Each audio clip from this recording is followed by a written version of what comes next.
बिस्मिल्लाहिर्रहमानिर्रहीम। अस्सलाम वालेकुम। आज मैं आपको जुकीनी सूप बनाना सिखाऊंगी। जुकीनी जिसे तोरई या घिया तोरी भी कहते हैं, और ये सूप जो लोग डाइट पर हैं उनके लिए बहुत ही परफेक्ट सूप है। और जुकीनी में वाटर कंटेंट 95% होता है, और इसमें पोटासियम, मैग्नीशियम, विटामिन सी और विटामिन ए काफ़ी मिकदार में होता है, जो कि नज़र के लिए भी बहुत ही मुफीद है। और जुकीनी शुगर पेशेंट के लिए भी बहुत फ़ायदेमंद होती है और बहुत सी बीमारियों को रोकती है। और जिन लोगों की नींद पूरी नहीं होती इनके लिए भी बहुत फ़ायदेमंद है। और ये बहुत ही मज़ेदार और रिच फ्लेवर का सूप तैयार होता है, और ख़ासकर जो बच्चे सब्जियां नहीं खाते उनके लिए बहुत अच्छा रहेगा। और ये बहुत ही आसान रेसिपी है। तो इसको बनाने के लिए हमें चाहिए जुकीनी आधा किलो, जिसे मैंने छिलके के साथ ही छोटे छोटे टुकड़ों में काट लिया है, और 4 अदद मेल्टेड चीज़ के स्लाइसिस, नमक हस्बे ज़रूरत, और नमक ज़रा एहतियात से डालिएगा क्योंकि मेल्टेड चीज़ के स्लाइसिस भी ऑलरेडी नमकीन होते हैं। और white pepper powder half tea spoon, और मक्खन 1 टेबल स्पून, या आप इसकी जगह ऑलिव ऑयल या आम तेल का भी इस्तेमाल कर सकते हैं। और दूध चाहिए होगा हाफ लीटर। सबसे पहले आप मक्खन डालकर इसे आप गर्म कर लें।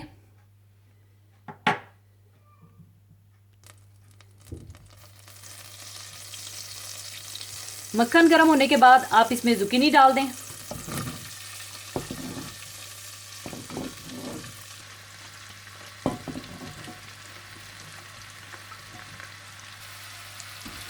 और इसे अच्छी तरह से मिला लें और इसे भून लें यहाँ तक कि ये अच्छी तरह से गल जाए।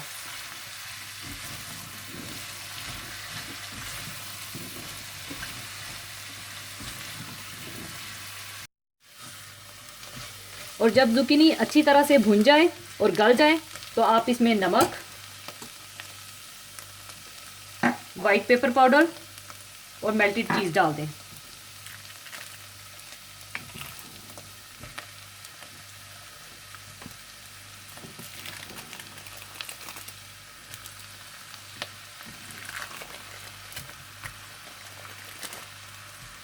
और अच्छी तरह से मिला लें।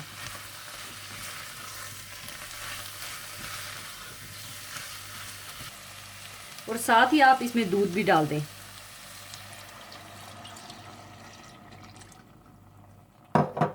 और अच्छी तरह से मिला लें।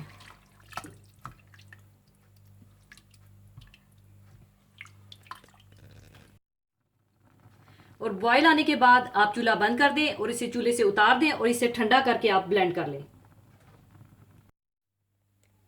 और ठंडा होने के बाद आप इसे ब्लेंड कर लें।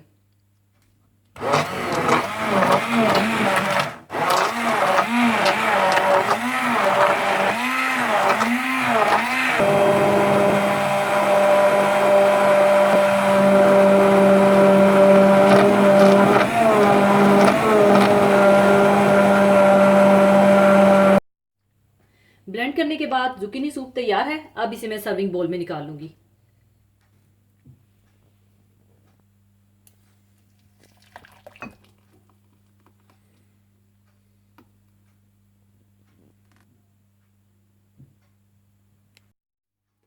लीजिए, जुकीनी सूप तैयार है। और एक और बात आपको बताती चलूं कि इस सूप की ख़ास बात यह है कि इसे आप गर्म भी पी सकते हैं और ठंडा भी, और इसे आप चाहें तो ब्रेड के साथ भी खा सकते हैं। तो ज़रूर बनाइएगा। और जाने से पहले एक हदीस पाक शेयर करना चाहूँगी।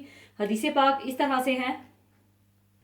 हज़रत अबू हुरैरा रज़ी अल्लाह ताला अन्हु से रवायत है कि रसूलुल्लाह सल्लल्लाहु अलैहि वसल्लम ने फरमाया, ईमान की 70 से कुछ ज़्यादा शाखें हैं। इनमें सबसे अफजल ज़ुबान से कलमा ला इलाहा इल्लल्लाह कहना यानी तौहीद का इकरार है, और सबसे मामूली रास्ते से तकलीफ दे चीज़ को हटा देना और शर्म करना भी इस्लाम में एक ज़रूरी चीज़ है।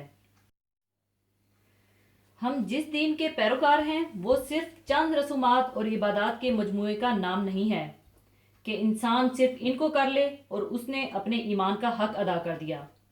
वो सिर्फ नमाज, रोज़ा, हज, ज़कात के मजमूए का नाम नहीं कि इंसान इनको कर ले और बस।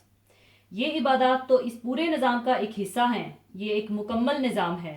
इसके मुख्तलिफ अज्जा एक दूसरे के साथ जुड़े हुए हैं। यही वजह है कि कुरान मजीद ने इस बात की सख्त मजम्मत और ममानत की है कि अल्लाह ताला के बाद अहकाम पर तो अमल किया जाए और बाज़ को छोड़ दिया जाए। अल्लाह ताला फरमाता है, ये क्या बात है कि अल्लाह की किताब के बाद अहकाम को तो मानते हो और बात से इनकार किए देते हो।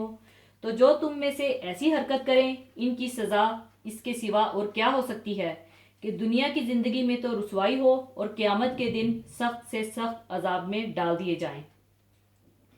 اسلامی نظام کے معنی یہ ہیں کہ اسلامی زندگی کے تمام شعبوں اور مادی روحانی دائروں میں معاشرے کا رہبر، رہنما اور قائد ہو، معاشرے کا عقیدہ اسلامی ہو، اس کے افکار و نظریات اسلامی ہوں، اس کے جذبات و احساسات اسلامی ہوں، اس کے اخلاق اور نظام تربیت اسلامی ہوں، اس کے رسوم و روایات اسلامی رنگ میں رنگے ہوں، اس کے قوانین اسلام کے ڈھانچے میں ڈھلے ہوں، اس کی اقتصادیات اسلام کے تقاضوں کو پورا کرتی ہوں۔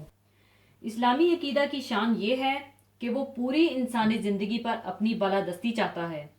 وہ افکار و نظریات، اقوال و اعمال اور اخلاق و کردار کی صورت گری کرتا ہے اور پورے معاشرے کو ایمان اور اللہ تعالیٰ کے رنگ میں رنگ دیتا ہے۔ اس کا اپنا نظام قانون ہے۔ سیاسیات، معاشیات کے متعلق اس کے اپنے نظریات ہیں۔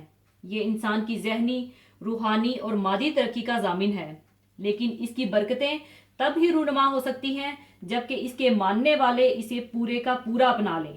اس کے برخلاف ہماری اکثریت کا یہ حال ہے کہ اسلام کو صرف نماز، روزہ، حج، زکوٰۃ تک محدود سمجھ کر بیٹھ گئے ہیں۔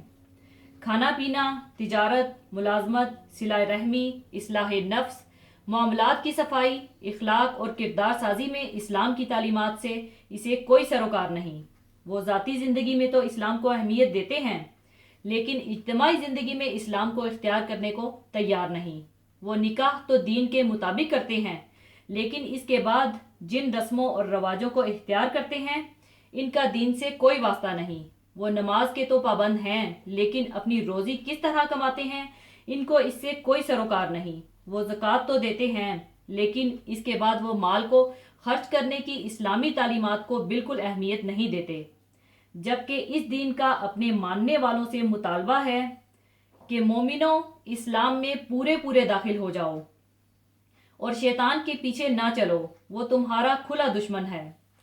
اب راستے دو ہی ہیں، یا تو اسلام کا راستہ یا اتباع شیطان، یا ہدایت یا گمراہی، یا اللہ کا بتایا ہوا راستہ یا شیطان کا طریقہ۔ اور مسلمانوں کے لیے تو صرف ایک ہی راستہ ہے کہ وہ مکمل طور پر اپنے آپ کو اللہ اور اس کے رسول کے بتائے ہوئے راستے کے لیے وقف کر دیں، ہر چھوٹے بڑے معاملات میں اللہ کے حکم کی اتباع کریں، اور کوئی تصور، کوئی نیت، کوئی عمل ایسا باقی نہ رہے جو اللہ کی اطاعت اور خوشنودی سے ذرا بھی ہٹا ہوا ہو، اور شیطان کی اتباع چھوڑ دے۔ ہمیں جان لینا چاہیے کہ اسلام ہی میں ہماری فلاح ہے، اس دنیا کی بھی اور آخرت کی بھی۔ اللہ تعالی ہم سب کو اسلام کے مکمل اصولوں پر چلنے کی توفیق عطا فرمائے، آمین۔ اسی کے ساتھ میں آپ سے اجازت چاہوں گی۔ اپنا بہت خیال رکھیے گا، دعاؤں میں یاد رکھیے گا۔ اللہ حافظ۔